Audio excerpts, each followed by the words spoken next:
Well, yeah, let's go ahead and get started. My name's Gray. I'm currently user researcher at Fearless, located in Baltimore, Maryland. Now pass it over to Kelly. Great. Hi, everyone. I'm Kelly Henderson. I'm a senior UX researcher at A1M Solutions, and I'm based in Washington, D.C. Hello, I'm Jordan Watts. I'm the Director of Design at Fearless. Work alongside Gray. We're a civic tech firm based in Baltimore, which is where I live. Awesome. Thank you. And yeah, thank you everyone so much for taking the time out to join us today. Now, as the slide reads, today we're going to be speaking on passing the research baton, how to keep projects human-centered when teams change. And so to break this down even more, we'll be framing this discussion around a couple of different things: how to avoid disruption during a team transition, and ending it off hopefully with a more positive note, how to build momentum during a team transition. As you know, team transitions can be times filled with stress, worry, confusion, and of course, frustration. However, this position can come from leaving or entering any kind of research team, no matter what position that you're in. However, we could argue that there is, another side of a team transition that not only makes it, that when it happens when you not only make it through a transition, but how can we make it through with more understanding, more open communication, and a better plan for the future of the project. So to get us started, and just so you know a little bit about us, I wanted to begin by talking about our own types of experiences when it comes to research transitions. Kelly, I'll pass it on to you. Great. Thank you, Gray. So this role that I currently have as a senior UX researcher at A1M, I work on the Mac Pro HCD team with Gray. And this has been my first experience during doing a research transition in the public sector. So I'll be bringing that perspective to this conversation.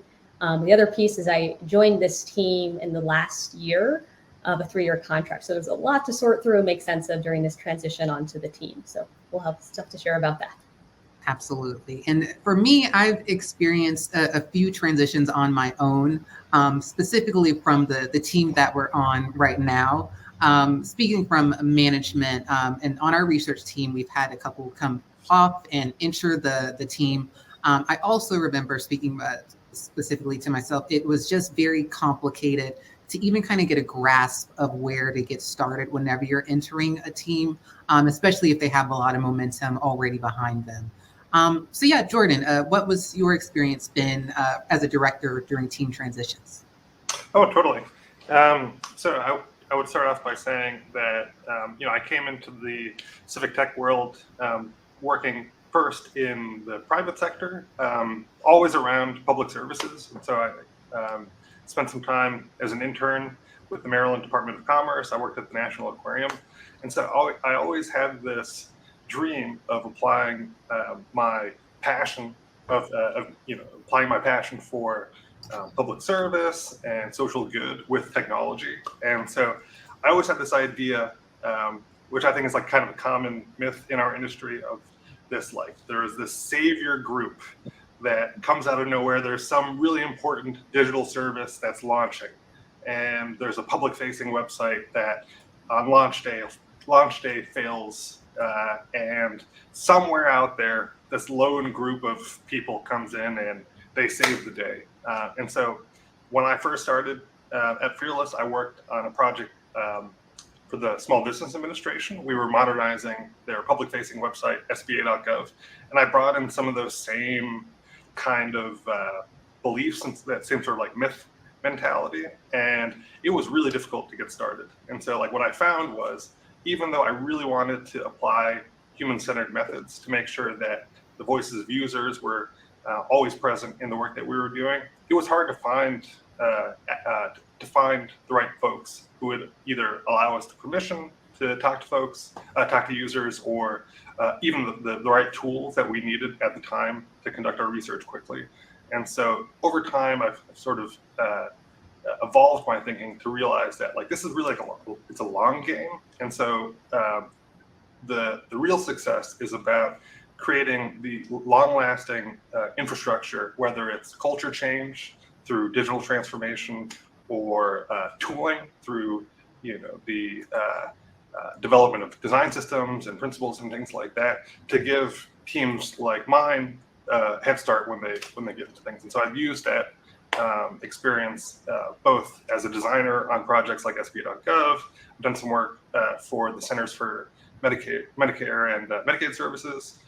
And then in my role as director, I'm supporting the strategic efforts of all of our clients. So I'll stop there. Yeah, thank you. And I hope that we get through this conversation a lot, kind of focusing in on that culture impact, kind of the more tactile things like spreadsheets and organization charts, but also how these team transitions do impact culture. I think I forgot to mention, if you do have a question, there is a tab over under sessions, I believe it should say, that says Q&A. At the end, we'll have some time to look at those questions and kind of have a chat to chat.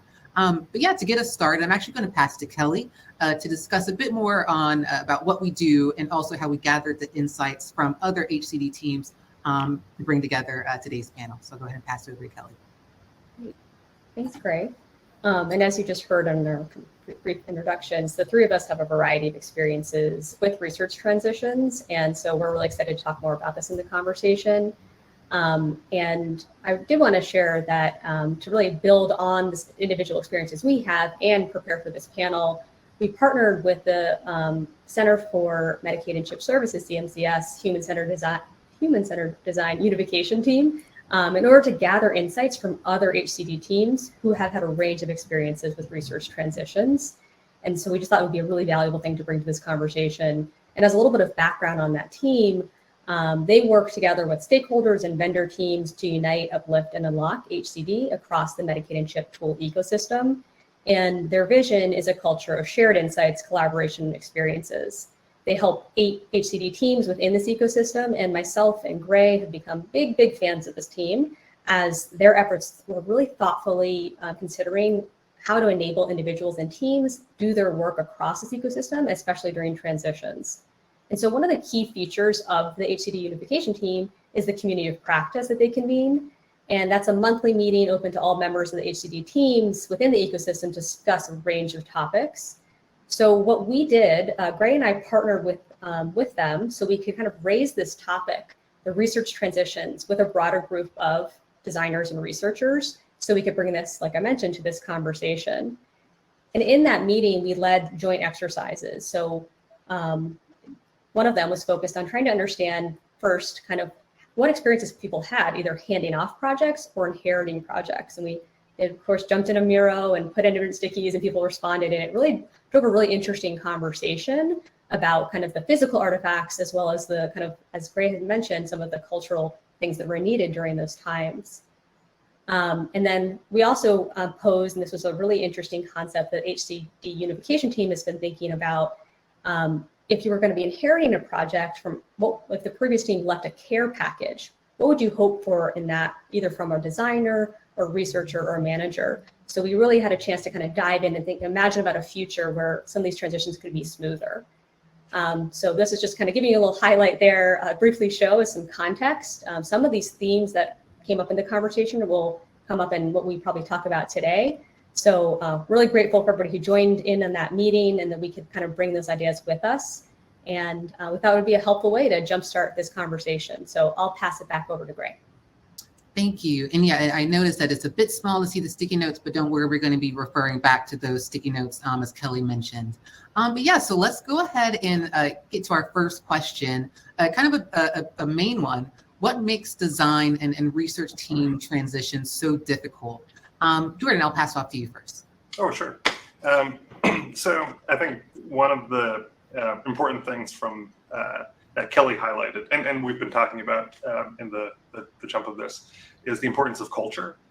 And one of the things that I think is like essential for good design is good design ops, like design operations, or even research ops. And the way that I think about it is that you can be the best designer or researcher in the world, like really invested in your craft with tons of experience. But even the best designer without good design ops or research ops will have significant difficulty producing good design or valuable research. And I'll give you just a quick example. So one factor of design operations might be culture. So like, what are your principles? What do your stakeholders value? What do your teammates value? And so if you're coming into a new project and your stakeholders don't believe in data-informed decisions, so you can do a very comprehensive study on the usability of a particular product, but if your stakeholders aren't interested in using that data to inform their decisions about whether to turn off certain features or to redesign the end-to-end service, it doesn't really matter. And so I look at design operations as a critical necessity for any type of team transition, whether it's having access to existing research. So I think, Gray, you've done excellent work at CMS, for example, summarizing the studies that you and Kelly have done on folks who are affected by the digital services of the MacPro program. So really, really important work that affects some of the most vulnerable people in this country. And so if you weren't doing that, the future use would come in with all of the questions that the past use had without any clear direction on the answers. And so what I found is in those cases where there is an existing infrastructure, we tend to fall into traps like conducting discovery when discovery's already been done, or talking to the same stakeholders time and time again when they've already been asked the same questions 100 times over the years. And so like I look at design ops as like in research operations as a critical necessity to enabling design transitions. Yeah, very well said. I think something that jumped out to me from the community practice, just kind of going back to those sticky notes, was we saw a sticky note that said, I would have loved to see an organizational chart of the client division structure. I think for us, we work with, so it's kind of like a giant maze of how all of these different groups work together. So it makes it difficult, and you find yourself spending a lot of time figuring out who should I get in contact with in order for this very easy, what seems to be an easy question. But yeah, something that is difficult is just sometimes just how big of a project that you're going into. I think another part that kind of plays a big part of that is that we're all virtual right now. So it's not as easy, if we were in our home offices or at work together, to just pop over in someone else's office and see what the answer is and then go back to work. But yeah, absolutely. Kelly, I'll pass it over to you. Yeah, and building on something you just said, Gray, just the kind of the scale, the amount of like potential research that you might be inheriting or trying to make sense of.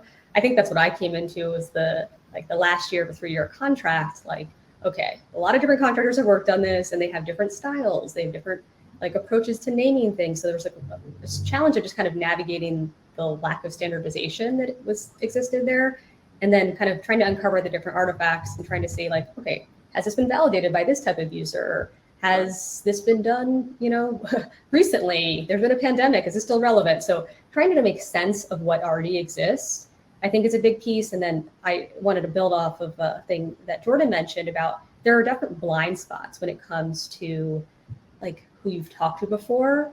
And I think that's a really critical piece. And I know Gray and I have talked about this a lot more recently. We want to be really thoughtful about how we interact with these are state and CMS users. They're busy, and we really want to respect and honor how they've contributed in the past. So the blind spots about who's actually been a part of research is a big area. That's an area we're kind of thinking about in the future. You might hear that come back up again. But yeah. Those are some of my initial thoughts on the challenges that can exist. Something that I know that I personally deal with, and I wonder if anyone who's viewing this has dealt with, is the kind of acronym jumble that you kind of have to start off deciphering when you're new to a team. And it's kind of, we'll touch on this later, but it's definitely important to kind of have a bit of confidence in it, knowing that it's okay to ask questions, because it's very important to do that. So speaking with the why things can be so challenging, what's y'all's approach to reducing the challenge of a team transition? Kelly, I'll start with you. Yeah. Well, I feel very lucky because I joined a team with you on it, Gray, and you had been there for a year doing research. So I was really grateful for the fact that you could kind of point me in the right direction of this is how things work today. This is where things live. And I had the ability to ask questions just to kind of get reassurance, is it supposed to happen this way? So in my experience, that was a really helpful thing to have. I also found it really valuable to speak with other researchers kind of in the ecosystem that we support, to get lessons from them, kind of like what to pay attention to, like what to watch out for. It's kind of like the act of like finding guides. So I feel like that was something that I found to be pretty helpful in kind of thinking through these challenges. And then the last piece that stood out to me as I was transitioning on the team was having the ability to talk to subject matter experts. A1M has a number on the team, and just having access to be like, okay, where does this fit in the big picture, helped me to connect the dots at different points. That really helped me to engage more deeply initially. Yeah, well said. I think kind of what I was mentioning before about the culture aspect of it, and also thank you. I feel like you also helped me get myself a bit more organized whenever you joined. So I greatly appreciate that. Kind of speaking off that organization, I kind of think about it in a couple of different ways. I think about there's a practical side of knowing like, well, I need to be more organized to help, future workers if there's a contract change and I have to leave. However, there's the other side where specifically kind of tell myself to get over the fear of asking for help.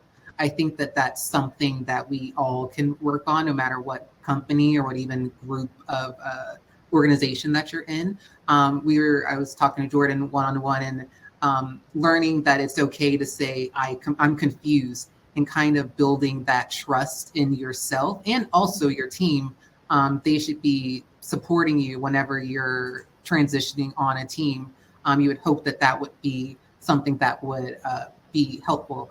I think that another thing that a sticky note comment was knowing what are people's roles within a team. So having that avenue of being able to say, this person is designer, you can go to them for this, a researcher, they should have this information. So having those things kind of written out a bit are also things that could reduce the challenge of a team transition. So yeah, I wanted to kind of move it over and kind of to a more positive light about building momentum during a team transition. Again, we know that those team transitions can be frustrating and can be scary, but I think that there's a lot that we can gain from a team transition that isn't really considered. So the question is so the changes that we've been talking about have been in a negative light. What are some positives that you think could come from a team transition? And Jordan, I'll pass it over to you. I think this is a great question. And, I like how it's framed as like, how can we turn a negative into a positive? And this is something that I've struggled with as someone who's been working on projects, and then also in my role as someone who is enabling projects and advising clients and my teammates. Is it can seem really daunting because you're brought in to this world that it's really high stakes, high impact, and the conditions might not be set for you to be successful. And so there's this balancing act where you're both trying to do the work and then also trying to create the conditions to operate within.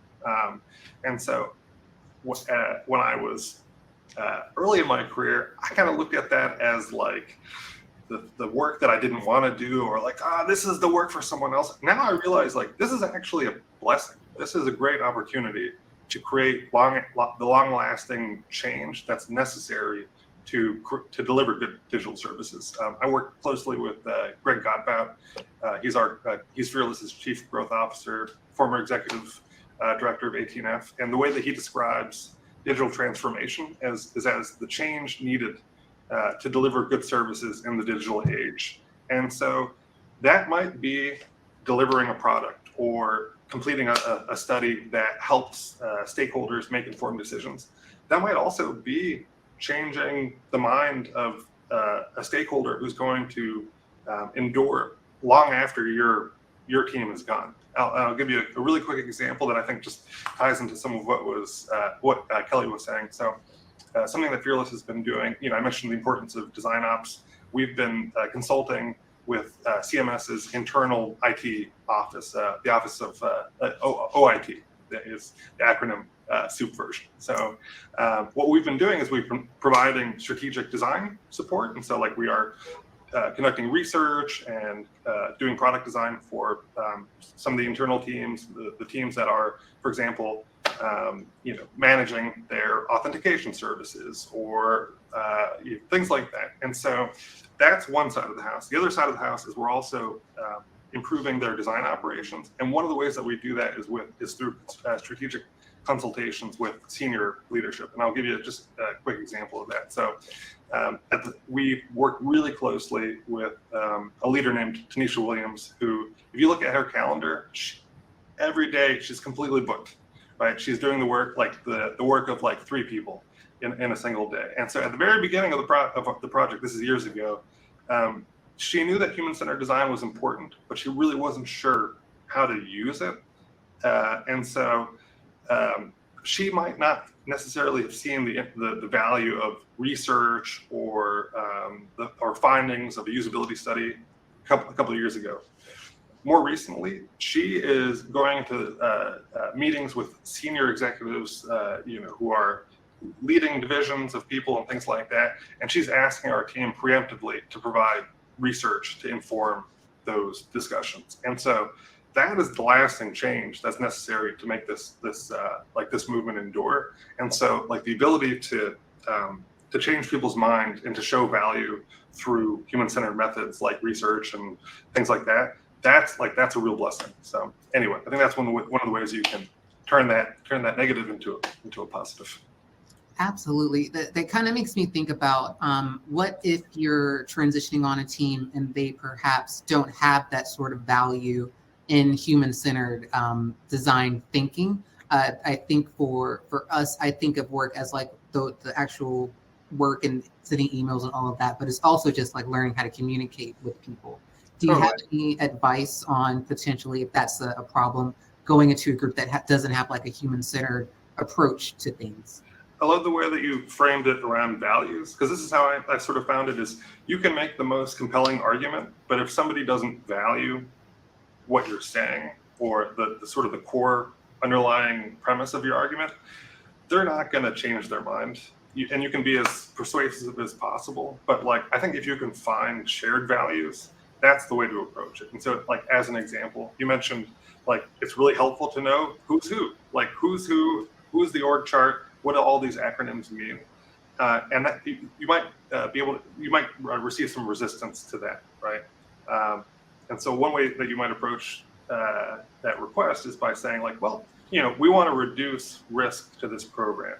That is what I found to be kind of a universal value, particularly in government, because the scale of the impact is so significant that, like, small decisions can have really dire consequences.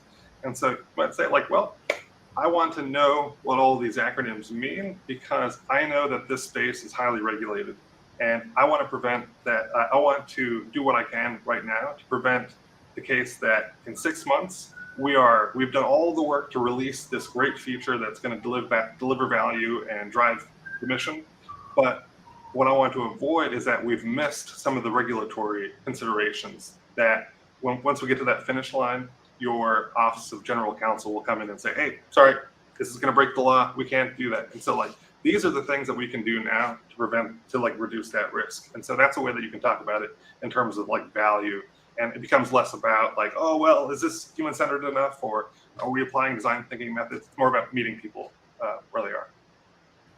Yeah, absolutely. I think something that I like that Kelly does is they're really good at speaking with people and kind of that meeting people where they're at.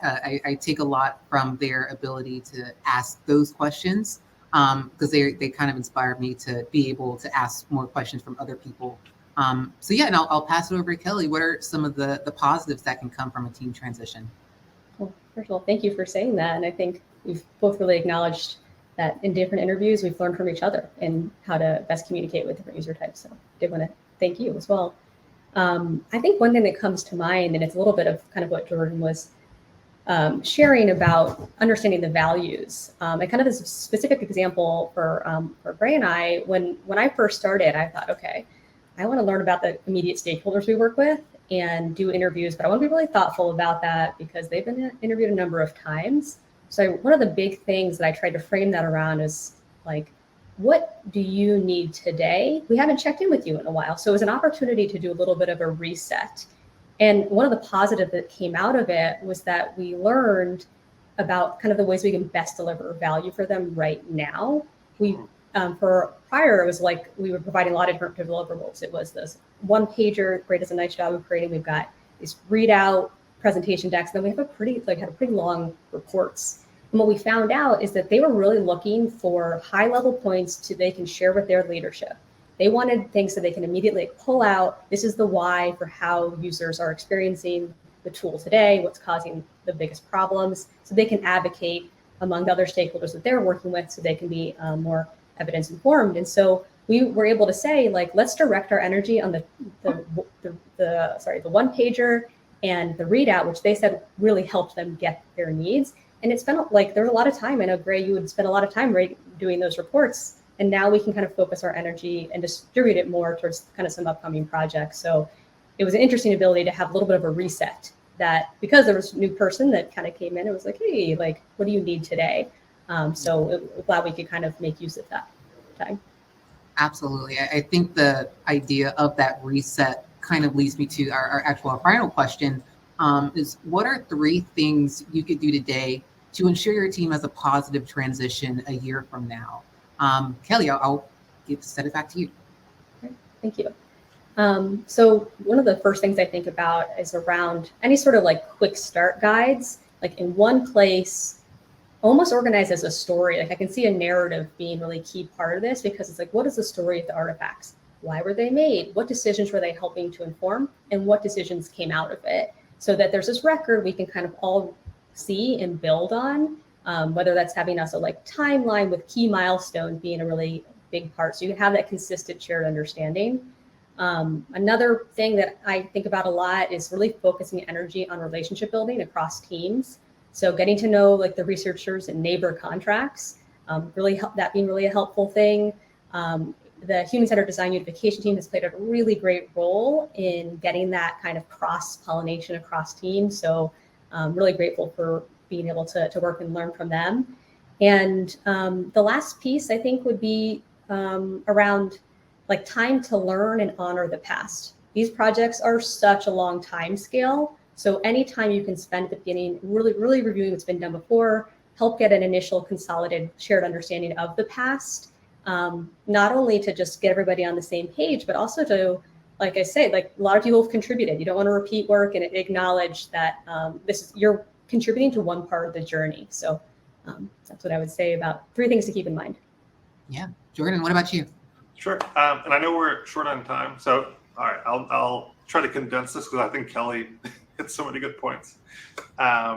So I think one really important thing that you can do now is to audit and inventory your design operations. And so this might be multifaceted.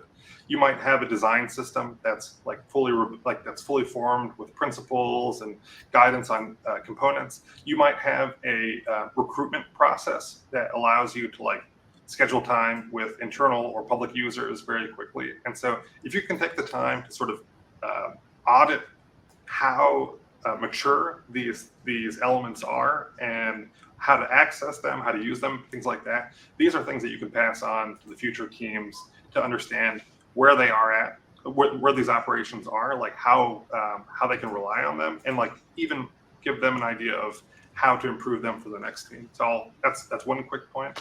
The other thing that I would say is, like, as a leader, if you are a design leader or an executive at a civic tech firm, it's really important to create the conditions for success by naming like the outcomes over the outputs. And so I think oftentimes we get hung up on the artifacts of our research more than the actual outcomes of the research. And so I love, Kelly, the way that you framed like what is one thing that our stakeholders could use like right now.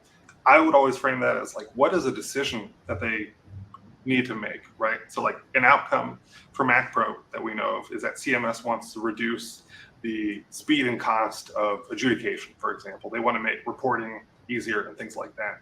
And so I'm less interested in knowing how many user personas you created or what were your methods. I want to know when it came time for someone at CMS to make a critical decision that might reduce the cost or increase the speed of adjudication, that they had the research needed to make those decisions. Like that's the most important outcome. And so if you can name the outcomes and then build out the time to get to those outcomes, I think that's really setting the grounds for success. Absolutely. And for my part, I think that for me, the biggest part is just get comfortable asking questions. I think at the beginning, we all have a lot of like imposter syndrome. And also, I don't know what the word for this is, but you worry that as a new person, you may not be allowed to ask questions because you're kind of like, I'm the new person. I got to know everything. And that is the opposite. It's really helpful. For example, Jordan is great in letting us know that if you don't have to know everything. So I think something that a director could do is also just be honest with the person who's coming onto a project and say, this is complicated, this is difficult, let's work through this together. So I think for me that getting comfortable asking questions is the biggest part of the thing that we can take away from this today. Speaking of questions, we actually have one over in the chat. Again, if you have any questions, there is a Q&A tab that you can put those in. We have a question from Grace, and I'll go ahead and read that. Specifically for Jordan, I'm really interested in what Jordan said about balancing the long game with including insights from human-centered design. Can you elaborate on this tension? How do you think about making sure you get user insights when you're in a long game engagement, e.g. digital transformation project? Totally. I think the first thing that you need to do is just be realistic about like what is possible. And so like, when I mentioned that I came into this industry with like a lot of gusto to just get in there and save the day and to apply all of the theory. And so like early in my career, I might think that like, oh, well, we're set to launch a new feature in 2 months.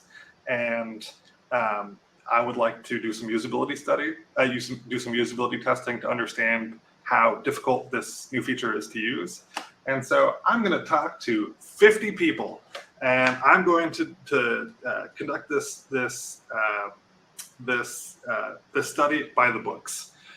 That might not be possible. Like you might only be able to talk to 2 people, and it's very likely that you'll be doing this without the tools that you might have in the private sector, things like that. And so I think the very first thing that you should do is just kind of be realistic about like what's possible and like what will actually be helpful in achieving the outcomes. And so I know there's a lot to like discuss in there, but I think that's like one of the most important traits. Absolutely. Thank you, Jordan, for answering that. I don't see any other questions in the chat. So I am assuming that is it. Again, if anyone does have any questions while I'm speaking, feel free to pop them in there. But yeah, just to wrap it up, I think that what I took from this today is, of course, asking questions, knowing your team, and knowing what you're doing. I think is the biggest part of it. Not to be too obvious, but if you don't know what you're doing, it's not going to be great. So be comfortable asking those questions. Yeah, we actually do have another question that just came in. Any advice about starting a new research operations practice? Jordan, I'll pass that one over to you because I feel like you would have probably more feedback on that. Yeah, me and Kelly will kind of jump in. I certainly have ideas. I'm kind of curious to what Kelly thinks, just as someone who's working on the ground as a researcher who is like relying on research operations and even like interacting with the community of practice over at CMMS. Yeah, absolutely. And so I think that's kind of the first thought that comes to mind. One thing Gray and I have done is really try to partner up with the human-centered design unification team that we have access to, because their job is trying to get these teams to kind of work together. And one of the things we're actively starting to work on with them is exploring possible kind of recruitment support at that broader level, like a user panel. So that part of like research ops, because I think we're really trying to think about like, how can we have transitions that are a little bit more structured in place? So it's not relying on your individual team. You're not having to start from scratch each time. How can we have kind of more standardized processes in place that have been agreed upon by a variety of different research stakeholders that are part of that community?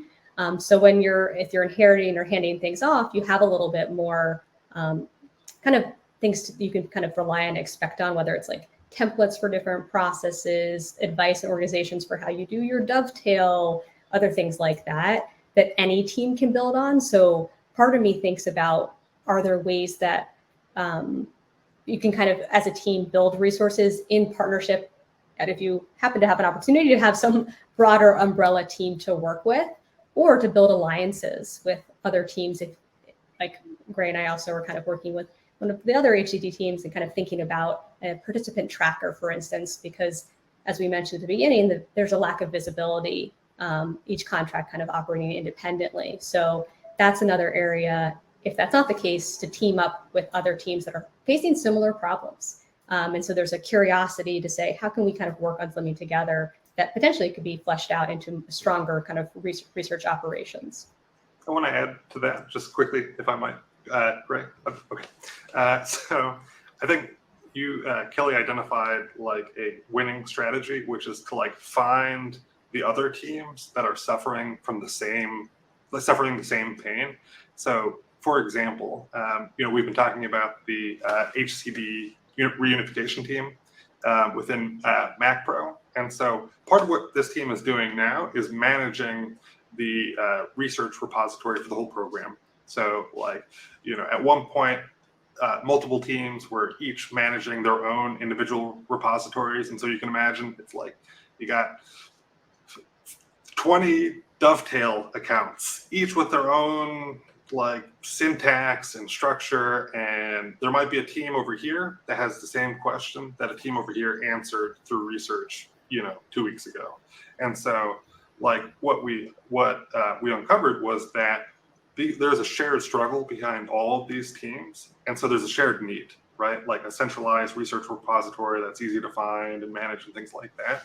And so I think that's really critical. I think the other thing that's like really critical is to identify the people internally that have the authority and budget to sustain design operations in the long term. And what that might mean is like you have to do a little bit of legwork in the beginning to even talk to them about design ops. They might not know what is involved in research operations, or like what it would take to create and manage a recruitment, like a pool of participants for studies and things like that. So you might have to do some work up front just to give them the language to have that conversation.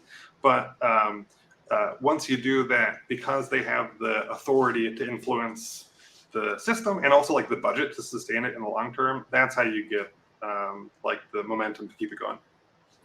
Absolutely. Lisa also asked if we had any good links in regards to starting a new research operation.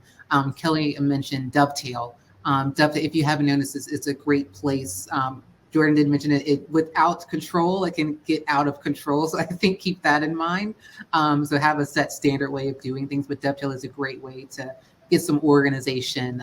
No matter how, if you're like a visual learner, you can do that. If you need, just like a spreadsheet or something like that, you can do that as well. Another thing that we've been working on through the unification team is Notion. So that's another newer platform that I haven't heard of, but yeah, it's really good as well. Something that you kind of triggered me to think about how we've been working about starting the research panel, and how I believe it was Jordan that mentioned like other people may already have an answer to your questions. I think what Kelly and I are learning is that their research panel organization is great. And, we kind of started off with like, how do we do this? What are our main questions? And speaking with someone who literally they already had it kind of done, and it was beautiful. It was color coded. So yeah, I definitely agree that putting your questions out there, you definitely should get some feedback or someone who already knows the correct answer and is willing to help you out. So I'm really appreciative of that we have just like a really good team to work with. Totally. Yeah, I'll throw out just a couple of recommendations quickly. So if you Google design ops or research ops, you'll find dedicated communities and dedicated communities and even resources that organizations like Airbnb or Envision have created to like give you an understanding of like just the general like theory and approach. I would always recommend looking at AT&F's design methods guide, or even like taking a look at like USDS's blog.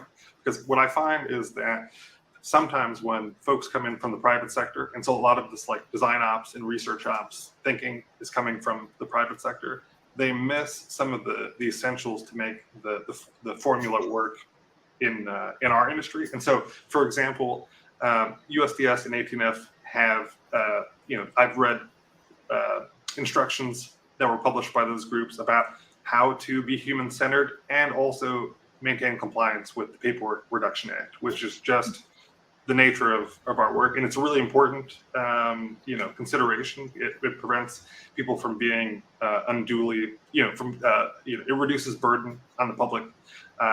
But at the same time, it makes it really difficult to do research from time to time. And so like, I think kind of looking at the combination of like some of the best practices from the private sector, and then also trying to understand the constraints in our industry, it's like that combination is going to give you the tools to succeed.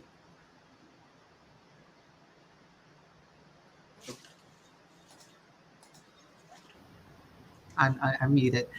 So yeah, again, thank you so much for answering all these questions. I think they're really good questions. But yeah, thank you so much for everyone who is viewing this, no matter where you are. I hope that you took something away from this. I feel like even through all this planning of this conversation, I definitely took something away myself.